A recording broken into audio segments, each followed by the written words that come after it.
Hello friends. உங்களெல்லாம் சந்திக்கிறதுல எனக்கு ரொம்ப ரொம்ப சந்தோஷம். எல்லாருமே ரொம்ப ரொம்ப சப்போர்ட் பண்ணிட்டுருக்கீங்க. ரொம்ப ரொம்ப தேங்க்யூ. நெறைய Instagramல மெசேஜ் குடுத்து உங்களோட ஃபீட்பேக்ஸ தர்றீங்க. அண்ட் நெறைய ஃப்ரெண்ட்ஸ் உங்களோட கமெண்ட்ஸ்ல சார் இந்த மாரி ஆடியோ சரியில்ல. ஒரு சில விஷயங்கள் நல்ல ஃபீட்பேக்ஸ் குடுக்குறீங்க. உண்மையிலேயே நான் உங்களுக்கு நல்ல அவேர்னஸ கொண்டு வந்து சேர்க்கிறதுல இது ஒரு நல்ல ஒரு வாய்ப்பா அமையுது. கண்டிப்பா ரொம்ப ரொம்ப நன்றி. ஸோ இன்னைக்கு நான் ஒரு முக்கியமான ஒரு விஷயத்த தான் பேச வந்திருக்கேன். என்ன அப்டின்னா, எல்லாருக்குமே ஈவி வெஹிக்கிள், ஈவியோட ஸ்கூட்டர் அப்படின்ற விஷயம் வாங்குறதுல ஒரு பயம் இருக்கு. அந்த பயம் என்ன? அதுல என்னென்ன மாரியான விஷயங்கள் என்னால விழிப்புணர்வு சார்ந்த விஷயமா சொல்ல முடியும் அப்படின்றது தான் இன்னைக்கு நான் வந்து உங்களுக்கு சொல்றேன். முதல்ல எல்லாருக்குமே, சார் ஒரு ஈவி நான் வாங்குனா, கண்டிப்பா நான் நெனச்ச கிலோமீட்டர அச்சீவ் பண்றதுல எனக்கு ஒரு பயம் இருக்கு சார் அப்படின்றத சொல்றாங்க. இன்னைக்கு என்னோட பிரதருக்கு நம்ம இன்னொரு ஆக்டிவால ஐ மீன் அவரு எலக்ட்ரிக் வெஹிக்கிள் தான் ஆப்ஷன் பண்ணி பிளான் பண்ணிட்டு இருந்தாரு.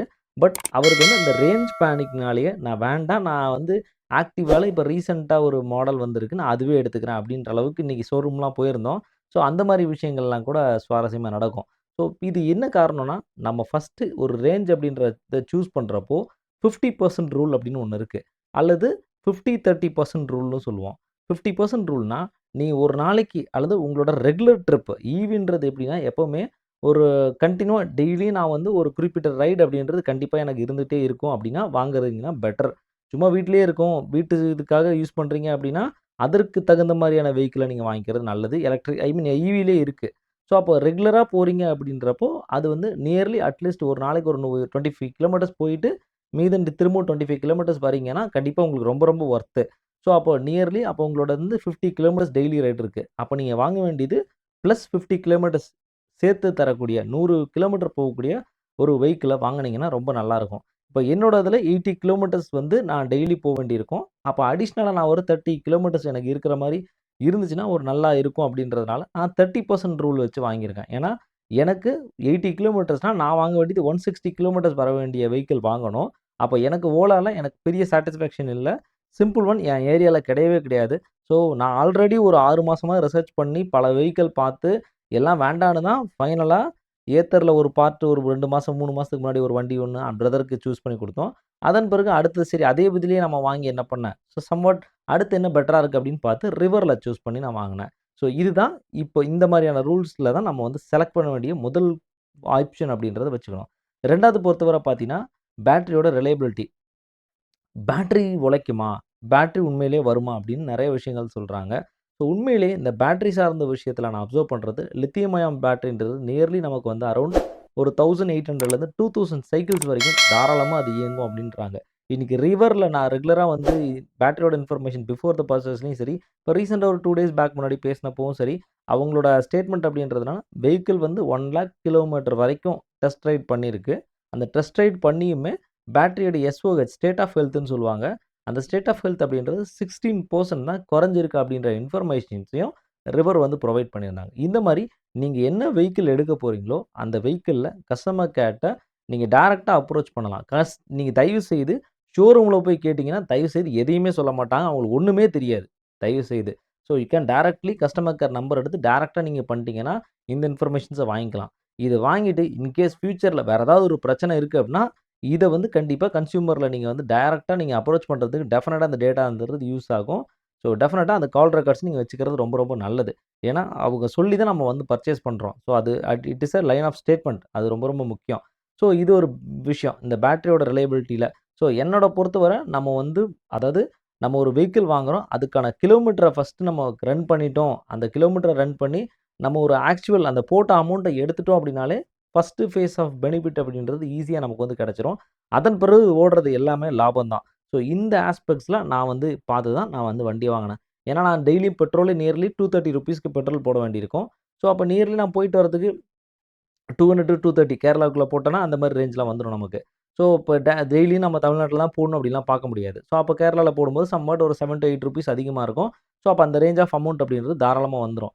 ஸோ இப்படி இருக்கிற சூழ்நிலையில நம்ம எப்படி சூஸ் பண்ணணும்? பேட்டரியோட இத நம்ம காஸ்ட் ஆஃப் இது இதுல பண்ணலாம். இந்த பெட்ரோல் போடக்கூடிய அமௌண்ட்ட எந்த இடத்துல சேவிங்ஸ்ல போடணும்? அல்லது we can gold it in a digital gold அதாவது பர்ச்சேஸ் பண்ணலாமா? அதெல்லாம் உங்களோட ஓன் ஒப்பீனியன். உங்களோட ஃபினான்ஷியல் அட்வைசர பிளான் பண்ணி என்ன பண்ணணும் அப்படின்றத முடிவு பண்ணிக்கங்க. அதன் பிறகு சார்ஜிங் இன்ஃப்ராஸ்ட்ரக்சர் அப்படின்றதுல அடுத்த பெரிய பிரச்சனை வருது.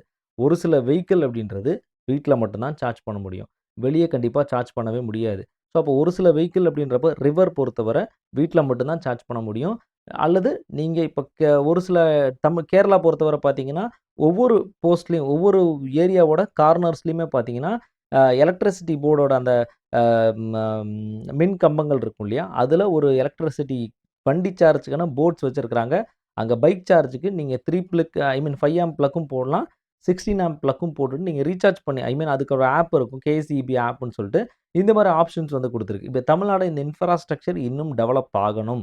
இது வந்தா இன்னும் நல்லாருக்கும். இன்னுமே பார்த்தீங்கன்னா, இது வந்து ஒரு க்ரோவிங் இன்ஃப்ராஸ்ட்ரக்சர் மாரி தான். வீடுகள்லயே ஒரு ஒரு மெயின் ஏரியால இருக்கக்கூடிய வீடுகள்ல உள்ள வெளிய போஸ்ட்லயே இந்த மாரி சார்ஜிங்க்கான போர்ட்ஸ் அந்த மாரி விஷயங்கள் வச்சு 2, 3 சேர வச்சு நார்மலா சிட்டிங்க்கான பிளேஸையும் வைக்கக்கூடிய சூழ்நிலை வந்தாலும் ஆச்சரியப்படுறதுக்கு இல்ல. கண்டிப்பா வரும் கண்டிப்பா.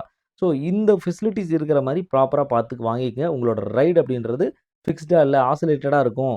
நான் டெய்லி இவ்வளோலாம் போமாட்டேன். எவ்வளோ வேணா போவேன் அப்படின்னா, தயவுசெய்து இத பார்த்து நம்ம பிளான் பண்றது நல்லது.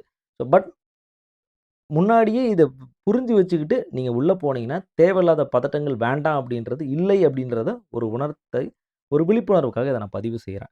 அண்ட் கூடவே வந்து பார்த்தீங்கன்னா, லாங் சார்ஜிங் டைம். இப்பல்லாம் பார்த்தீங்கன்னா, நைட்டு போட்டு காலைல வரைக்கும் 8 மணி நேரம், 9 மணி நேரம் சார்ஜிங் பண்ற விஷயங்கள்லாம் தயவுசெய்து இப்ப எந்த வெஹிக்கிள்ல இருக்கோ, அத அவாய்ட் பண்றது ரொம்ப நல்லது. இப்பல்லாம் பார்த்தீங்கன்னா, ரிவர பொறுத்தவர சார்ஜிங் டைம் அப்படின்றது நியர்லி ஃபுல் சார்ஜ்க்கே 5 1/2 ஹார்ஸ் தான் எடுத்துக்கும். இதே வந்து நம்ம வந்து டிரைவ் பண்ணிட்டு ஒரு 20, 25% விட்டோம் அப்படின்னா, 4 ஹவர்ஸ்லயே ஃபுல் சார்ஜ் ஆயிடும். நியர்லி என்னோட இதுல 90, 92%க்கு மேல நான் ஏத்துறதில்ல. பிலோ வந்து 20% கீழ வண்டிய பெருசா ஓட்டுறதில்ல. உங்களுக்கு ரேஞ்ச் டெஸ்ட் எடுக்கிற மாரி இருந்தா மட்டும் தான், பிலோ வரைக்கும் நான் ரன் பண்ணுவேன். அதர்வைஸ் நான் அது வந்து எனக்கு இதுவே கரெக்ட்டா இருக்கும். இதுதான் முக்கியமானது. இதே வந்து ஏத்தர் பொறுத்தவரைக்கும் நம்ம அட்லீஸ்ட் ஒரு 6 ஹவர்ஸ் ஆவது ஏத்தர் ரிஸ்தால 6 ஹவர்ஸ் ஆவது போடுற மாரி இருக்குது. 450X, 450Sலாம் இது எல்லாமே கொஞ்சம் மேம்பட்டுருக்கு. ஒரு 5 ஹார்ஸ்லயே வர மாரி இருக்கு. இன்னொன்னு ஏத்தர்ல இன்னொரு விஷயம் என்னன்னா, ஆப்டிமைஸ்டு சார்ஜிங்ன்னு ஒரு ஆப்ஷன் குடுக்குறாங்க. இந்த ஆப்டிமிசிங் சார்ஜிங்ல நீங்க என்னதான் சார்ஜ் நீங்க நைட் ஃபுல்லா போட்டாலும் சரி, மார்னிங் 5:00க்குள்ள அது 100% சார்ஜ் ஆகி அதுவே ஸ்லோ டவுன் ஆயிடும். அந்த மாரியான மெக்கானிசம்ஸ் வந்து குடுத்துருக்காங்க. இதனால பேட்டரியோட ஹெல்த் இம்ப்ரூவ் ஆகுதுன்னு சொல்லிட்டு இருக்கிறாங்க. ஸோ இது ஒரு இம்பார்ட்டன்டான அப்டேட். நான் 2 வண்டி யூஸ் பண்றதுனால காமனா என்னோட எக்ஸ்பீரியன்ஸ சொல்றேன். பில்ட் குவாலிட்டி அப்படின்றது ப்ராப்பரா நம்ம வந்து 2 இப்ப எலக்ட்ரிக் வெஹிக்கிள் எல்லாமே எதுவுமே அதாவது பஜாஜ தவிர எல்லாமே வந்து உங்களுக்கு ஃபைபர் பாடி தான். ஃபைபர் மிக்ஸ்டு கார்பன் மிக்ஸ்டு பாடி தான் வருது. ஸோ அதனால உங்களுக்கு வெயிட் கொஞ்சம் குறைவா இருந்தா வண்டி நல்லா மூவ் ஆகுன்றத நான் வந்து பார்த்து வாங்கலாம். இப்ப நான் வந்து ரிவர் வாங்குனதுக்கான காரணம் என்னன்னா, வண்டியோட ஃப்ரேம் அப்படின்றது நல்ல ஸ்டேபிளான ஒரு ஃப்ரேமு. ஸோ லாங் ரைடு அல்லது பைபாஸ் ரைடுக்கு ரொம்ப சூப்பரா அப்படி இருக்கும் அப்படின்றதுக்காக வாங்குனேன். ஏன்னா ஆல்ரெடி ஏத்தர்ல அதாவது எனக்கு புரிஞ்சுக்கிட்டது ஃபைனலா நான் அண்டர்ஸ்டாண்ட் பண்ணிக்கிறது என்னன்னா, ஏத்தரோட என்ஜின தூக்கி ரிவர்ல வச்சு ரன் பண்ணியிருந்தா சூப்பரா இருக்கும் அப்படின்ற மாரி ஒரு ஃபீல் வந்து எப்பவுமே தோணும்.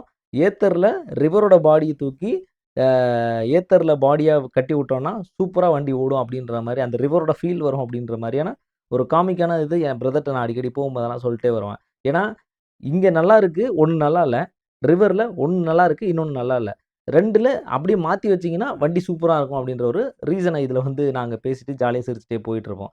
ஸோ இதுதான் விஷயம். வெயிட் அப்படின்றது அடுத்து ரொம்ப முக்கியம். வெயிட் வந்து பொறுத்தவரை பார்த்தீங்கன்னா, வண்டி ரொம்ப காத்து போல இருந்துச்சுன்னா, அதுவும் பிரச்சனை.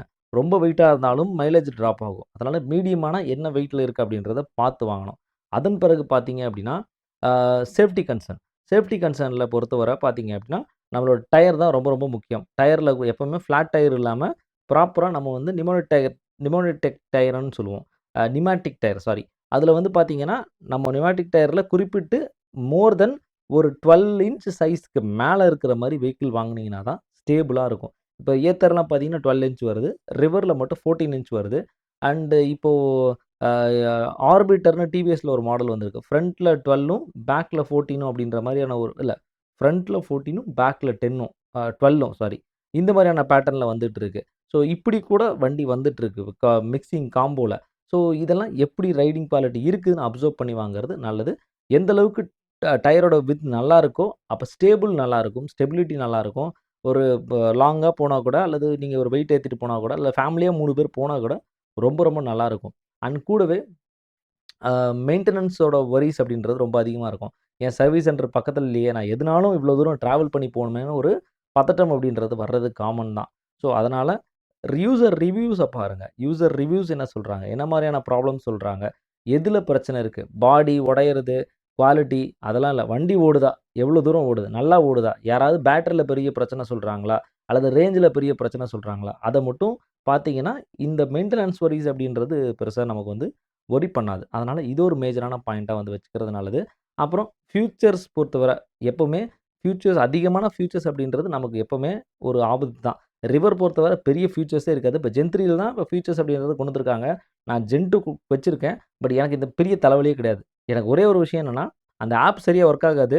அந்த ஆப்னால நமக்கு எந்த பயனுமே கிடையாது. வெஹிக்கிள் எங்க இருக்குன்னு லொகேட் பண்றதுக்கு மட்டும் தான் ஜிபிஎஸ் கனெக்ஷன்ல லொகேட் பண்றதுக்கு மட்டும் தான் பெருசா யூஸ் பண்றேன். சம்டைம்ஸ் நான் என்ன மாதிரியான அ ஐ மீன் என்ன எஃபிஷியன்ஸில வண்டிய டிரைவ் பண்றேன்னு அந்த ஸ்டாட்டிஸ்டிக்ஸ் தெரிஞ்சுக்கிறதுக்காக மட்டும் வீக்லி ஒன்ஸ் நான் பார்க்குறது உண்டு. ஸோ இந்த மாரி தான் இருக்கும். அதனால எதுன்னு தெரிஞ்சுட்டு வாங்குறது ரொம்ப நல்லது. ஸோ இவ்வளதாங்க விஷயம். தேவையில்லாம நம்ம நம்ம என்ன எடுக்க போறோம்? எவ்வளோ கிலோமீட்டர் நம்ம போறோம்? எதுக்காக பயன்படுத்த போறோம்? அல்லது நமக்கு எப்படி டெய்லி நமக்கு செலவுகள் இருக்கு பெட்ரோல்ல. அத எப்படி இதில நிவர்த்தி பண்ணலாம்? இந்த விஷயத்த தெரிஞ்சுட்டு பிளான் பண்ணீங்க அப்படின்னா, ஒரு ப்ராப்பரான, ஒரு சக்சஸ்ஃபுல்லான, ஒரு குட்டான, ஒரு எந்தூசியாட்டிக்கான, நல்ல அழகான ஒரு வெஹிக்கிள கண்டிப்பா நீங்க ஆப்ட் பண்ணி சூஸ் பண்ண முடியும் அப்படின்றத என்னால உறுதியளிக்க முடியும். வேற ஏதாவது நான் உங்களுக்கு சொல்லணும்னு நினைக்கிறேன் அப்படின்னா, கண்டிப்பா கமெண்ட்ல ஷேர் பண்ணுங்க. கண்டிப்பா அடுத்த வீடியோல கண்டிப்பா ஷேர் பண்றேன். மிக்க நன்றிகள்.